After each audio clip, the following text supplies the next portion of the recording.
thought you were a soldier. My bad.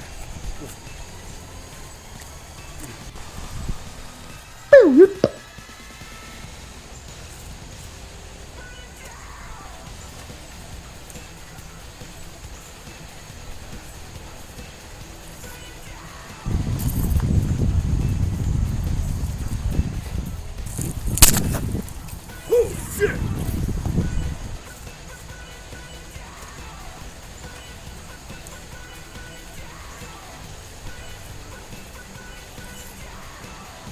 Oh, thank God he didn't hear it. Oh, that's close.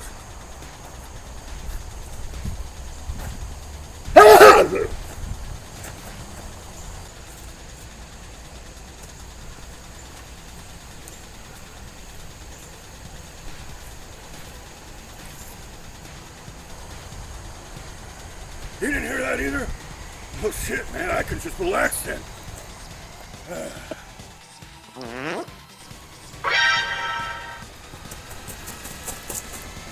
Oh, fuck! Oh, crap! He's coming after me. Oh my God! I know, a magic box.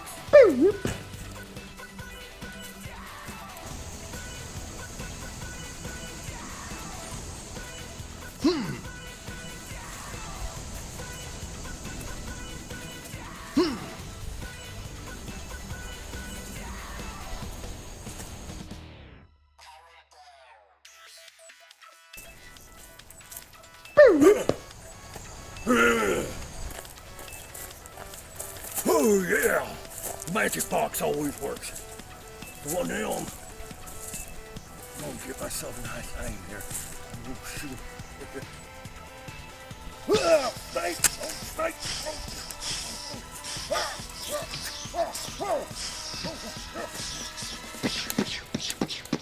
Damn snake!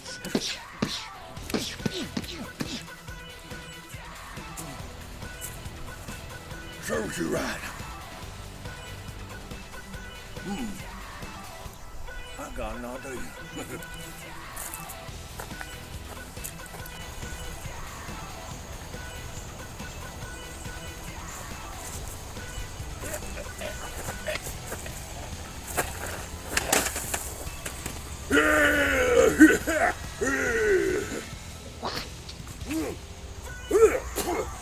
Ooh, don't eat the black ones, they're not ripe yet.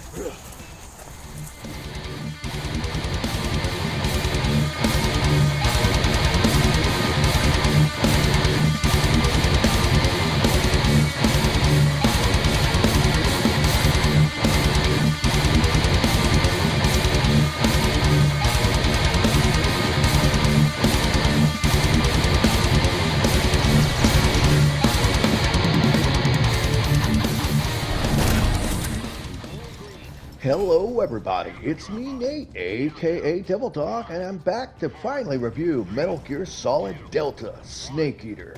It was developed and published by Konami, but this remake was helped made by a company named Virtuosos, and it released on August 28th of 2025 on the Xbox Series X and S, the PlayStation 5, and the PC. Obviously, I'm not going to get into the massive details of the game since the game itself is identical to the original version of it that came back out a long time ago. This is a remake of the Kojima classic from 2004, and it's the first Metal Gear game since the terrible Metal Gear Survive that Konami decided to come out with back in 2018. I do appreciate the fact that they did keep in the original voice actors' voices and everything. So it's basically identical to the original with some really decent tweaks in terms of graphics, the use of switching over game engines, and also adding a couple special new features. I will say I don't think it's a super remake over the fact like what they did with Silent Hill 2, where it was from the ground up almost completely different, but still stayed true enough and added a lot. This stays a little bit, it plays it a little too close, a little too safe. It adds some new features, but for the most part, it is identical to the original classic, and that's not a bad thing. That's definitely not a bad thing, because Snake Eater, hands down, while it's considered the first in the series of the Metal Gear franchise, honestly, it's one of the better ones. It really is. Naturally, they did not change the wacky stuff that Kojima put into this. It is tried and true. It is the original game, just with some added bells and whistles and a lot better visual fidelity.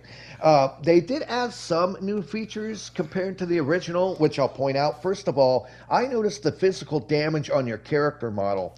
Whenever a Snake gets hurt, if he's bit, if he's shot, if he's bleeding and broken bones, it stays on Snake until the very end of the game when you beat the game. So, he actually will scar up. He will actually show bullet holes, tears, rips, blood stains, and stuff like that on your outfit until the very end of the game.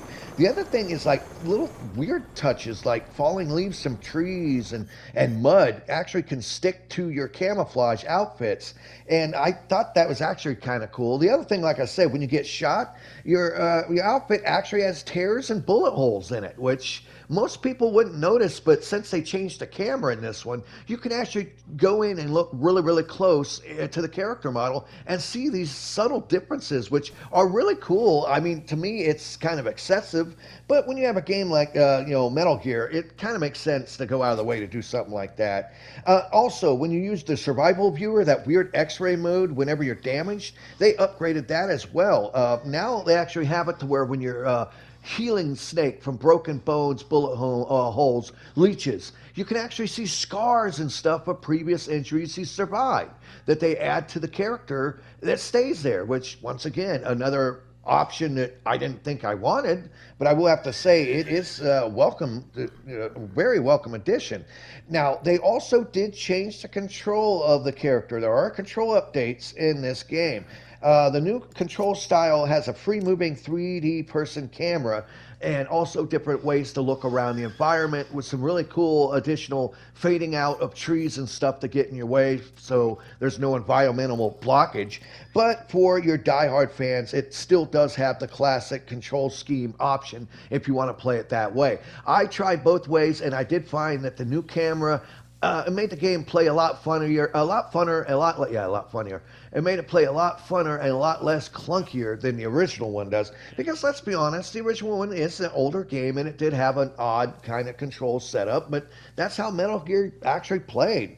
And this one I do actually enjoy, the update of the new camera mode. Now, also, the other thing is I noticed the Snake versus Monkey mode is not in this anymore. Instead, they changed it to a Snake versus Bomberman mode.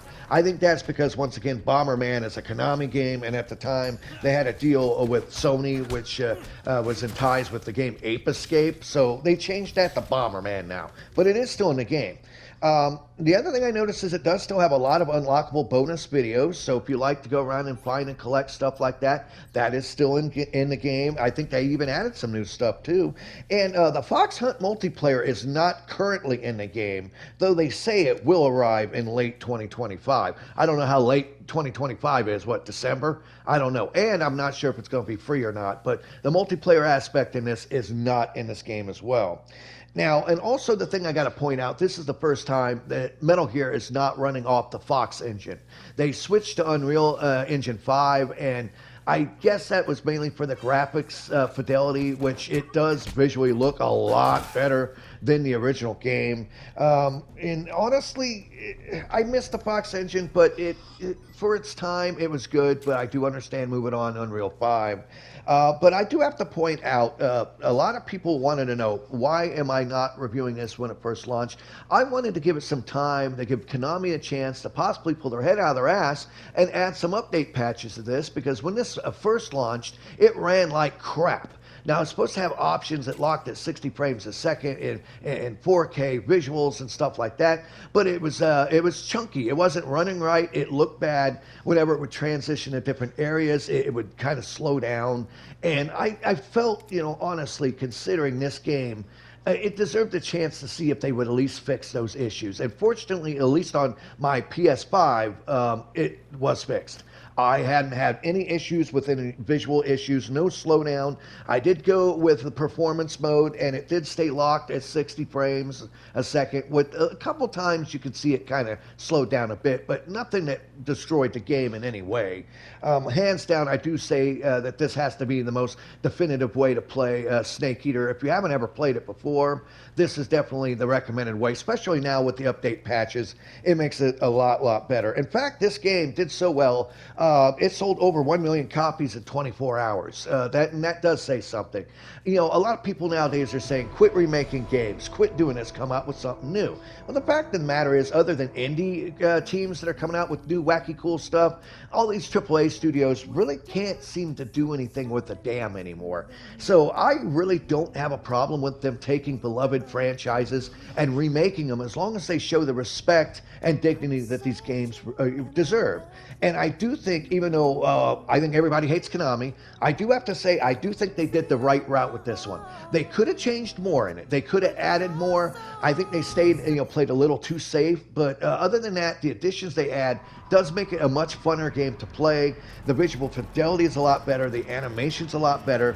The added special abilities to like move and crouch and do other little added things. While it's not spectacular, it's just enough to add a new coat of paint to this game, and it's still fun to play. And I can actually sit here and say, I can't believe I'm going to say this, I do think Konami did do well with this, though they need to focus on not releasing a game until they know they got all the bugs fixed. But that goes for every game studio, every game company out there. Release it once it's fixed and ready. But I have to say, hands down, can I recommend Metal Gear Solid Delta Snake Eater to you? If you're a fan of the original Metal Gear series and you love Snake Eater, most certainly yes. This is a cool way to play a modernized version of the original classic with some added stuff, but not that much. Like I said, once again, the only thing I wish they would have done was actually added more to it. But you know, because let's be honest, Snake Eater, a lot of the levels are kind of small and cramped. And some are large, but most of it's just kind of like corridors, really. It really is. Corridors, sneaking around. I do think the AI of the soldiers isn't as good unless you turn it all the way up on the hardest difficulty, because then a mouse fart can set them off. I mean, seriously. But in the end, that's just my own personal opinion. I would have to give this game a total thumbs up and highly recommend it to any Metal Gear Solid fan out there.